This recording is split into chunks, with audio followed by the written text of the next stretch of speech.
Boa noite. Bem-vindos para mais uma reunião de estudos sobre o livro No Rumo do Mundo de Regeneração. É sempre com muita alegria que eu venho aqui para reunir com esses amigos, nós que somos estudantes da doutrina espírita, e para a gente refletir sobre os ensinamentos do livro do Miranda, com a psicografia do Divaldo Franco.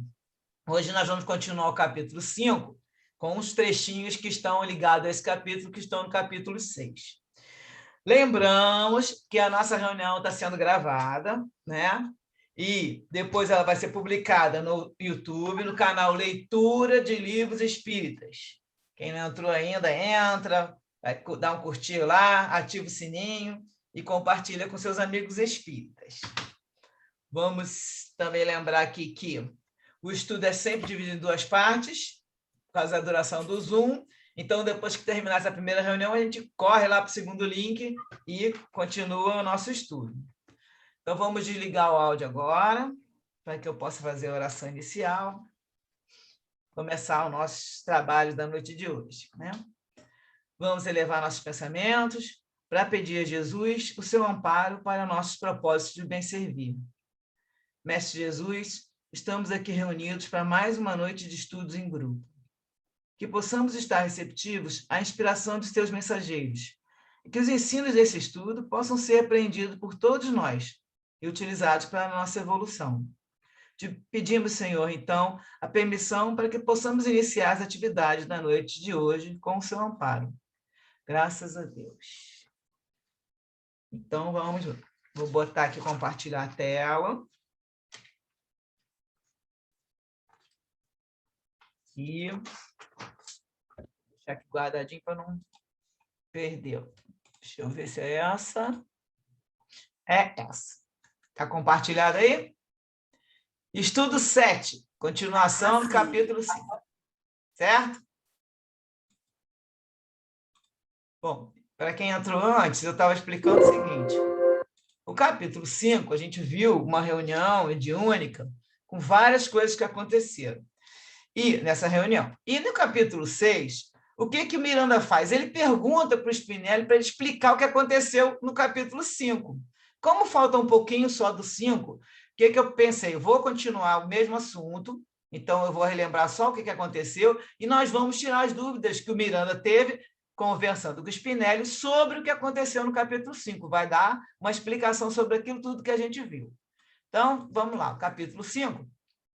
A gente viu que o grupo de Miranda havia organizado um programa de socorro espiritual para amenizar os testemunhos da Malvina, né? Eles realizaram uma reunião mediúnica para dialogar com a entidade que obsediava a médium.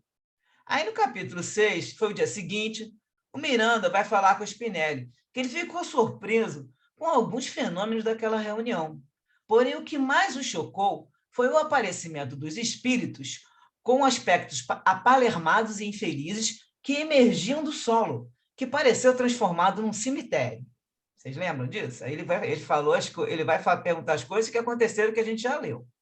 Então, ele queria saber como é que aconteceu aquela cena estranha, apavorante, né? Aí ele pergunta, aquela cena que aconteceu na sala havia sido transportada de alguma região onde os espíritos se encontravam? Onde eles estavam, né? Aí o Spinelli explicou. Recorde-se que a psicosfera ambiente no local da reunião modificou-se expressivamente a forma como se encontravam no início da atividade. Quando os irmãos apareceram, traziam as lembranças dos lugares em que viviam, e o pensamento firme de todos condensou na sala, repetindo a paisagem dantesca.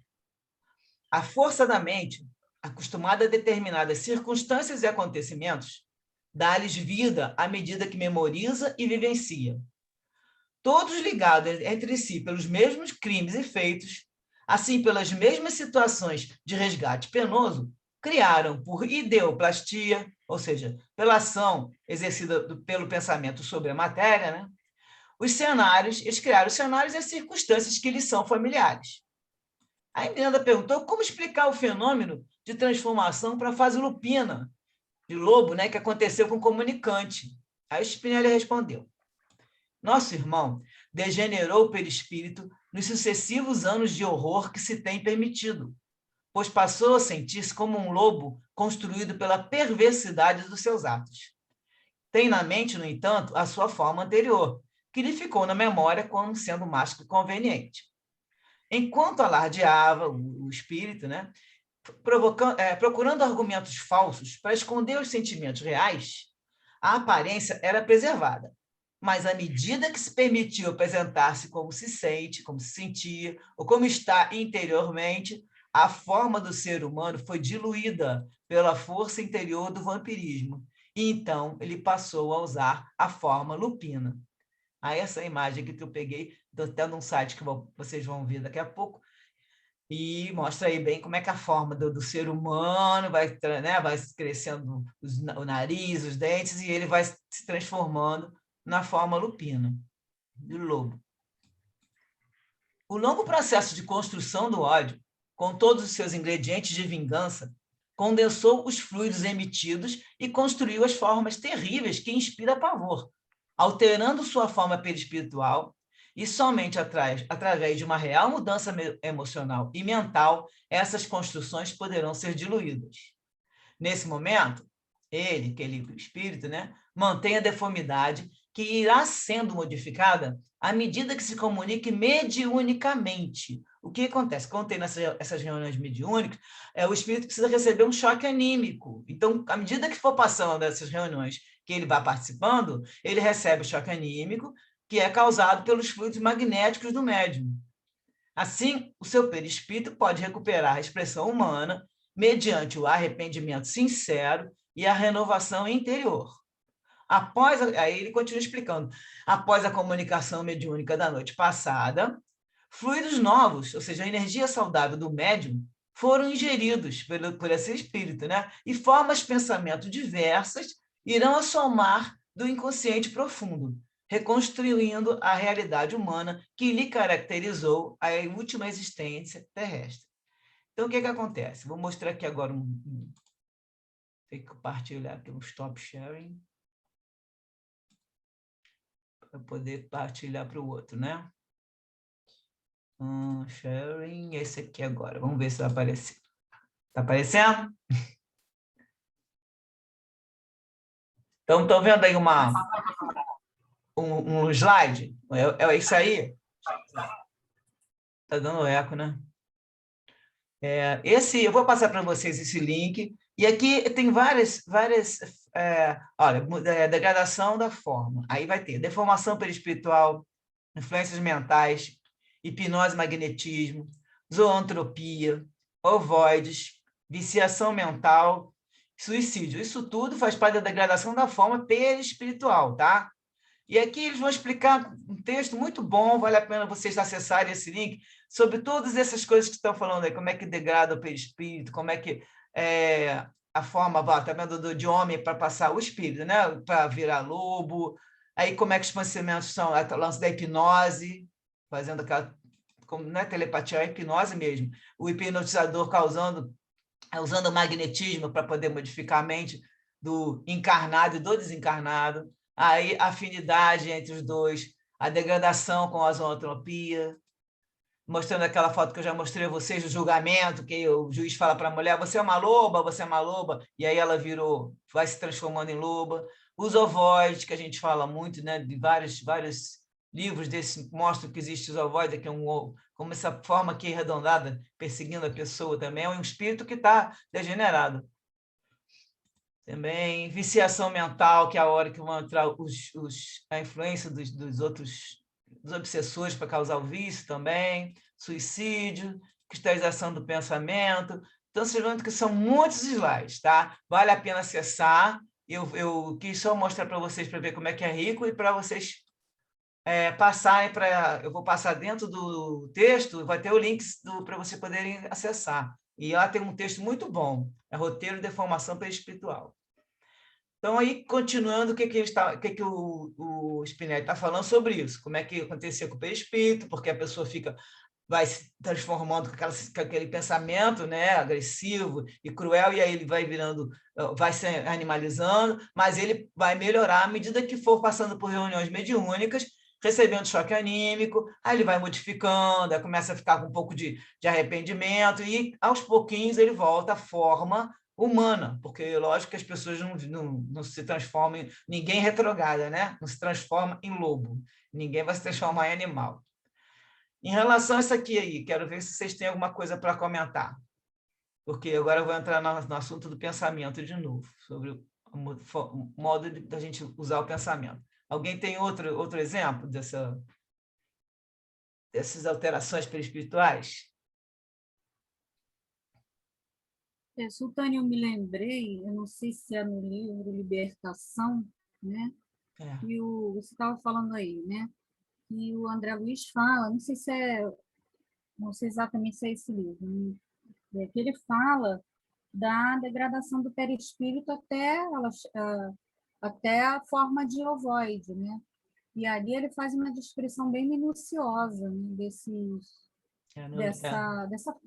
como a pessoa chega a esse ponto, né? Porque fica parecendo assim para quem ouve assim superficialmente que é uma história até fictícia, né? É, fantástica, né? Mas na realidade a gente não tem conhecimento, não tem ideia, né, da força da nossa mente, né? Do que com os nossos pensamentos a gente pode produzir, seja de bom ou seja de ruim, né? E até chegar a esse nível, também não é só pensamento, né? São atos, são comportamentos que vem degradando o perispírito, né? Até fisicamente a pessoa se destrói fisicamente, vai destruindo também certas áreas do perispírito, né? Por exemplo, com vícios, com suicídios, uma série de ataques, né? Que você promove a si mesmo, então você vai a um nível tal que você chega a esse ponto. É bem interessante o material que André Luiz traz no livro. Depois eu posso verificar com clareza se o livro é o Libertação e indico nos comentários do... É a Libertação. Porque é a Margarida, se eu não me engano o nome dela, ela tem mais de 60 ovoides. Junto com obsessores, eles deixaram ficar 60 ovoides, por mais de 60, junto com ela. Só que nesse livro não explica muito bem como é que ele explica um pouquinho, mas não explica como é que forma o ovoide. O livro que mais explicou, que eu sim, fiquei impressionada com a explicação, está até aqui por cima o meu, é o livro do Santos Dumont, O Ícaro Redivivo. Esse Redimido, Redivivo, está até ali. Esse livro ele explica todos os detalhes, porque o Santos Dumont chega quase a virar um ovoide. Depois que ele morre, ele teve se sentiu tão culpado de criar o avião e o avião virar um instrumento de guerra, que aí ele vai se transformando e vai se definhando, e ele vai ver, quase que ele vira um ovoide. Aí eles começam a ajudar ele, aí botam ele para reencarnar rapidinho, passou por uma gestação e teve um aborto que também que ele sofreria, porque é para passar na carne. O espírito que vira ovoide, ele só consegue se recuperando à medida que vai passando na carne. Daí vem aqueles abortos espontâneos que as pessoas não entendem, porque às vezes estão dando uma bênção para o espírito conseguir se recuperar e não entende às vezes nem por quê, mas isso tudo tem explicação. E nesse livro vai explicar cada momentinho o que acontece com o perispírito. E esses slides também que eu estou falando, que vocês vão ver, você mesmo falou aí, todas as formas que você deforma o seu perispírito, suicídio, a pessoa não cuidar dos pensamentos, e tudo isso está envolvido. Mas a Libertação é o primeiro, porque a Libertação é o quinto livro, é o primeiro livro que o André Luiz fala disso. E de ovoides mesmo, ele vai falar nesse, e talvez mais um outro, e naqueles que ele tem os conceitos. Mas com o romance no meio, esse que é o mais importante mesmo, porque a Libertação é o livro de obsessão, né? É o mais falado. Então, depois, vamos colocar na descrição desse vídeo a indicação desses livros, né? Eu boto sempre aqui no final desse texto, está escrito de livro, Libertação. Eu sempre coloco aqui de onde eu tiro algumas referências, mas a gente pode ver isso lá no site, que aí já eu tenho que ver contigo. Vamos continuar, então, aqui o texto. Então, agora, depois a gente vê sobre isso. Agora ele vai falar sobre o pensamento. O Spinelli continua falando com Miranda sobre aquela reunião ainda, né? Então, ele vai falar que o pensamento é sempre a fonte e a sede das construções do ser, sob qualquer aspecto considerado. Por isso, o Mestre Jesus sempre recomendou temperança e perseverança no bem, a fim de que as vinculações com a divina transcendência facultem o prosseguimento da ordem e da paz. Tudo quanto se pensa, de acordo com a intensidade mental da ideia, adquire forma e vida. Então, está aqui a gente pensando. O que acontece? As pessoas, os materialistas acham que é o cérebro que pensa.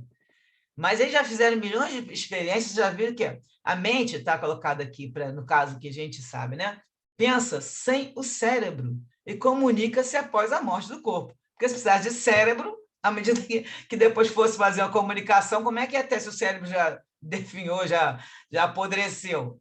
Não é a mente. Então, quando a gente fala, o pensamento, as minhas ideias, tudo fica na nossa mente. A gente pode falar que mente e cérebro tem a mesma coisa. A mente, ela faz parte do nosso espírito. Pensa sem o cérebro e comunica-se após a morte do corpo. Enquanto que, danificado, no caso o cérebro, né? Ou sem a ação da mente, dela que se origina, o mesmo é incapaz de pensar, ou seja, o cérebro é incapaz de pensar. Ele só vai trabalhar com a parte neurológica para a gente ter o nosso corpo agora e nossas memórias estão localizadas aqui no cérebro, tá? Muitas coisas estão naquele órgão, mas a verdade é que o que o espírito guarda está tudo na mente. Então é bem diferente. E aí ele está falando aqui o pensamento, que é o pensamento da mente, né? O pessoal dá a ideia de que forma vida. Tá. As incontáveis construções mentais espalham-se por toda parte. Isso que é importante a gente lembrar. A história do pessoal faz apometria, ou aqueles filmes americanos que mostram o pessoal segura num objeto e sabe para onde que a pessoa foi, né? Que são aqueles médios que eles chamam lá de... Eles chamam outro nome, chamam os paranormais, né?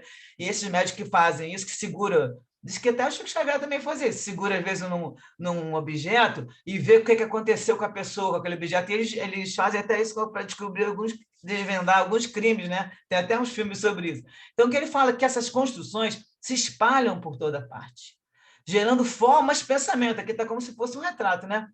E até mesmo regiões, então gera também regiões específicas no baixo astral, ou nas regiões formosas. Então, o que acontece? Como todo mundo fala, existe um umbral, existe aquela do abismo. Todas essas regiões elas são formadas pelas construções mentais daqueles que moram ali.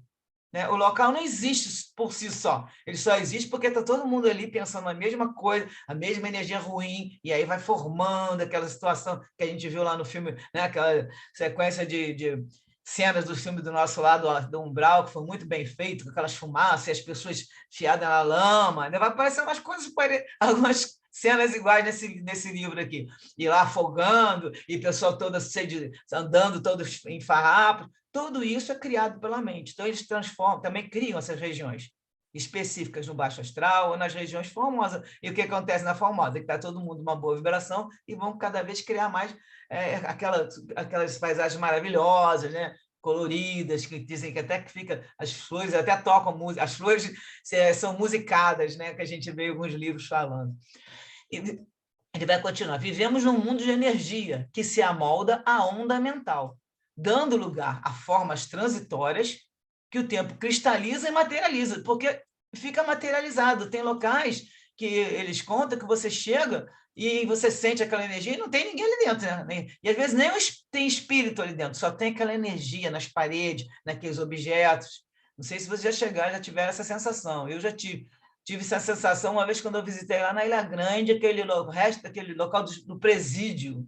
Eu entrei ali por dentro para ver as construções, foi me dando uma tristeza, um aperto no peito, sem pensar em nada. Eu não estava nem lembrando, nem pensando que poderia ter acontecido, mas eu senti uma energia muito ruim ali dentro. Aí quis sair lá, eu falei, não está bom isso aqui não. E aí, um monte de turista andando, né? É assim, porque naquelas paredes tem muita coisa presa, né? Que eles falam aqui. Então, isso também, o André Luiz fala muito da fotografia do pensamento.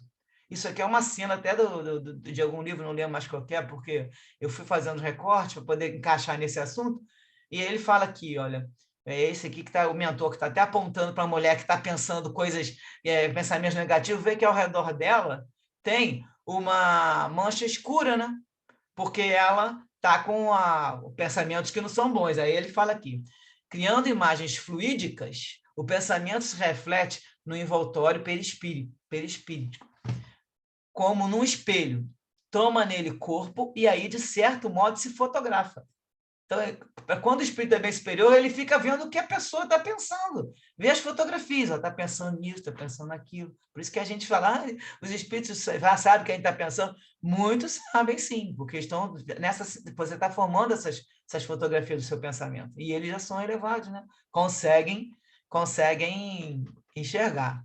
Aí fala, desse modo é que os mais secretos movimentos da alma repercutem no envoltório fluídico, que uma alma pode ler noutra alma, como no livro. Vocês estão me ouvindo bem? Está dando aqui que minha internet está tendo alguma diferença? Você está dando para me ouvir bem? Está picotando, Su. É por isso que apareceu para mim aqui, mas já voltou. Não, eu estou lendo também, qualquer coisa vocês vão lendo. E já está falando aqui que o meu vai começar o outro, que eu boto 8 horas, mas dá para continuar ainda mais uns 10 minutinhos nessa sala. E outro pedacinho. Você, de vez em quando já você... Fala, Denise. Pode falar.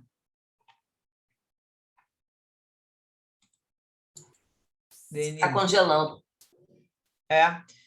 Eu vou ler o que está aqui nesse quadrinho, para não perder o tempo. Na Revista Espírita, pode-se concluir assim que, em torno de uma pessoa, de uma família, de uma cidade, de uma nação ou planeta, existe uma atmosfera espiritual, fluídica, que varia vibratoriamente segundo a natureza moral dos espíritos envolvidos. Então, a gente vê também aqui que está saindo essa fumacinha aqui da cabeça da pessoa. Todo mundo sempre irradiando aquela energia. Então, por isso, desde o começo do livro, está sendo falado que a pandemia foi criada pelos nossos pensamentos que foram ajudando. E no próximo estudo, vocês vão ver o Bezerra de Menezes, em 2009, falando tudo isso que ia acontecer. Falou que estava todo mundo botando a energia, que iam criar vírus que iam espalhar naquela... Eu já tinha visto essa comunicação, mas não tinha lido ela completa. Aí eu consegui, resgatei e botei para a gente aqui. Que todo mundo criou, porque estava sendo avisado, está formando, energia ruim. Então, aí que eles colocam aqui, vamos criar uma atmosfera, que é essa atmosfera fluídica. Vai terminar em 10 minutos, pronto. Então, já está contando lá em cima. Bom, vou continuar falando, que se sumir o som, vocês vão lendo, tá? Porque para a gente não atrasar. 10 minutinhos ainda. Bom, após explicar para Miranda o que aconteceu na reunião mediúnica da madrugada, Spinelli continua dizendo: vejamos a nossa presença real nesse local. Que é isso, ele está falando já até no dia seguinte, está ali nas tarefas do hospital, mas tem tudo continuação desse discurso, desse comentário. Olha que nós estamos aqui nesse local. Não somos detectados pelos reencarnados. E, nada obstante, estamos percebendo as ocorrências que aqui tem lugar. Somos invisíveis, entretanto, somos tangíveis, porque temos peso atômico e volume próprio, graças ao envoltório do perispírito que nos modela a aparência. Mas aí que ele vai falar? Podemos registrar aqui o que estamos percebendo, como também, com um pouco de fixação da mente, podemos acompanhar regressivamente tudo que aqui ocorreu, porque o local está impregnado nas diferentes faixas e ondas vibratórias. Então, aqui nós terminamos o trechinho do capítulo 6, depois, quando for lá, eu não vou falar, que estava explicando da reunião anterior. Spinelli comentou, ele perguntou do lobo, ele vai falar que aquela sala virou um chão de cemitério, porque os próprios espíritos fizeram aquilo, começaram a pensar e levaram aquela região que eles moravam, fizeram aquilo se transformar naquele momento. E aí foi passando, aí, né, você lembra que a reunião terminou, que eles levaram todo mundo, né, o Eurípides passando aparece, e para a cena, aí eles vão levando, conversa com ele, falando que Jesus está chamando ele, e ele é levado para um rabino, né, com uma aparência de rabino, leva ele, porque ele tinha essa descendência, né, que ele fala ali, que tinha brigado, lembra? Que ele era o espírito que estava em cima da Malvina, porque ela tinha matado ele depois daquela guerra, e ele era do lado dos muçulmanos, então ele estava ligado a essas... como é que chama aqueles lugares que ficam os rabinos?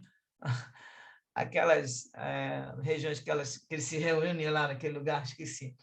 Sinagoga. Sinagoga. Ele fala no livro, no texto, e vai levar a ser levado para uma sinagoga espiritual, né? E daí ele seria cuidado lá. Então, terminando esse assunto, agora vou voltar para o capítulo 5, o finalzinho, porque nós paramos nesse trechinho,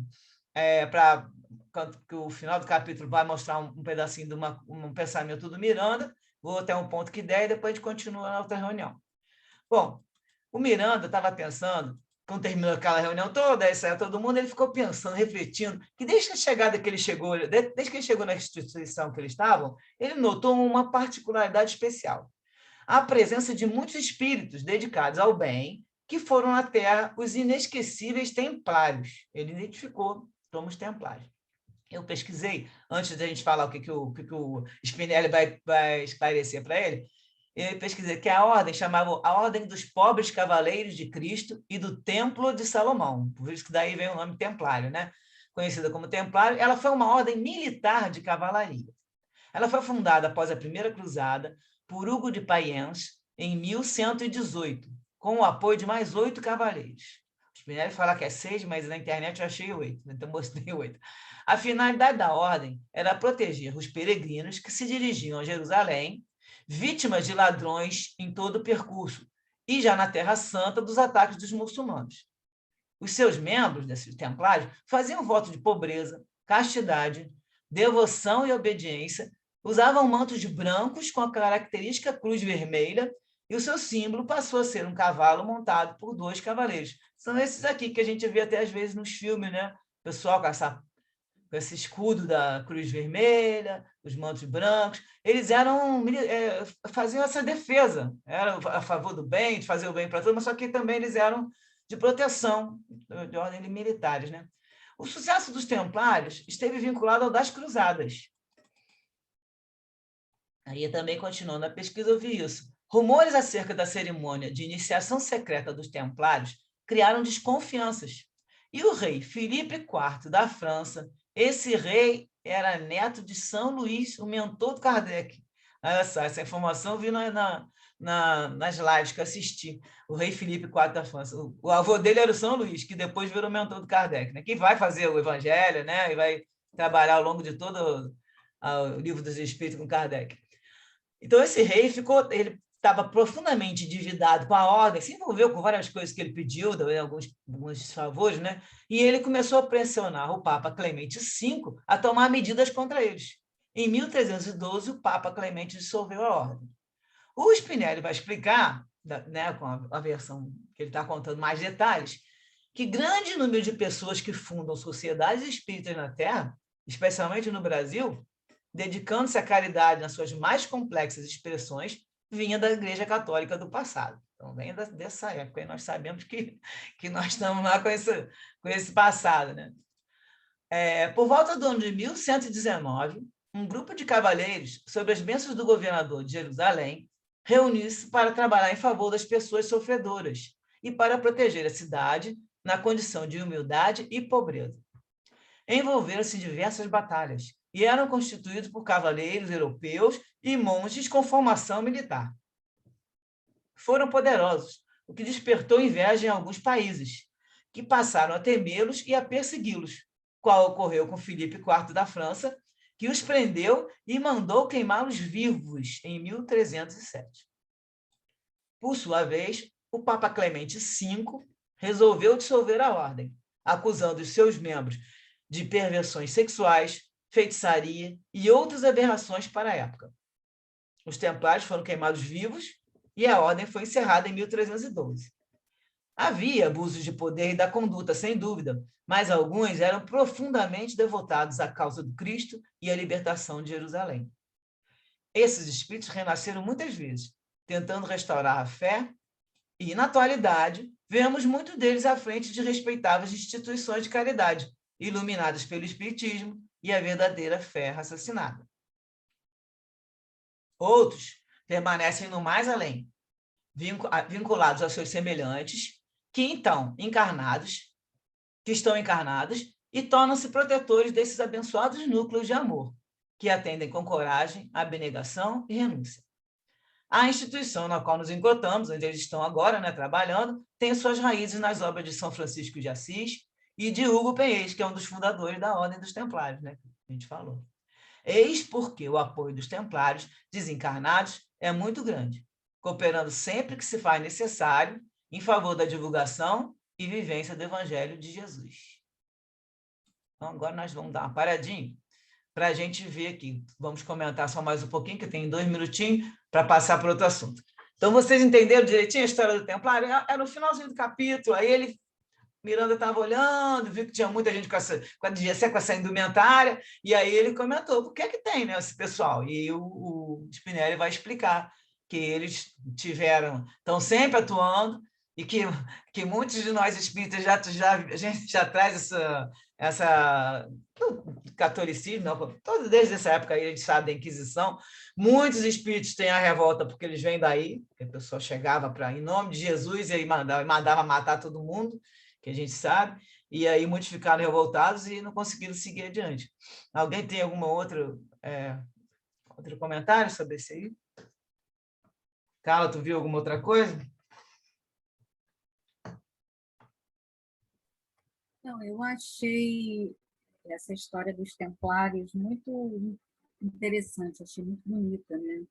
A começar por eles terem esse objetivo de proteger, né, as pessoas, os peregrinos, e depois a coisa crescer, enfim, e eles serem essa representação, né, do espírito, do espiritismo, né, da proteção. Eu achei muito bonita essa relação que é feita no livro. Eu, na verdade, nem sabia, né, que eram os atos deles, né? Eu também. Eu tinha ouvido falar, visto em filme, nunca imaginei que tinha a ver com defesa. Achava que era sempre com guerra, com briga. E eles tinham o lado deles bem, bem caridoso, né? Bom, vamos sair que vai acabar a reunião. Vamos para essa outra salinha. Até já. Até já.